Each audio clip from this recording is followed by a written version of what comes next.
Boris Johnson has been ordered to ditch his current withdrawal agreement with the European Union and replace it with a deal that is sovereignty compliant as the prospect of a no-deal Brexit looms ever closer. Brexiteer and former MEP Ben Habib has thrown his support behind a campaign from the Centre for Brexit Policy think tank for the Prime Minister to make this late move, but admits it is a huge uphill struggle. He tweeted, "I have just made a meaningful donation to at Centre Brexit.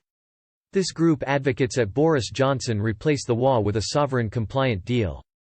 A huge uphill struggle, but their campaign deserves support."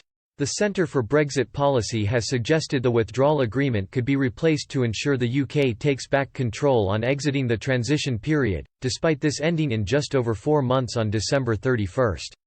They argue sovereignty is the crux of Brexit, and the government recognises this as before joining the European Economic Community (EEC), and then the EU. The UK was a truly independent state, agreeing trading with other countries, and would be free to exit those arrangements, not subject to third-party decision-making or control.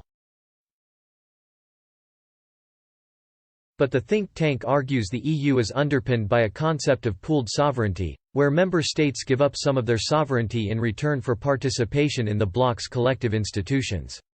The Centre for Brexit Policy said in a blog post last month, "Therefore, on exiting the transition period (TP), it is vital that the government ensures that no legal text interferes with the UK returning to a fully sovereign state, consistent with the status quo ante. The UK cannot be asked to concede on aspects of its sovereignty, whatever reasons the EU may concoct." But the think tank added, "As things currently stand, this is not the case. The current situation results from a failure in the original withdrawal agreement, negotiated by Theresa May, to appreciate the irreconcilable position of exiting the EU, but instead signing back into EU law without any voting power over that law. Although the government sees the revised withdrawal agreement (WA) as only transitional until the end of the transitional period in December, there remain serious threats to UK sovereignty that will have crippling economic and strategic consequences for years to come if they are not dealt with now. Exiting the TP with these threats still in place is unacceptable.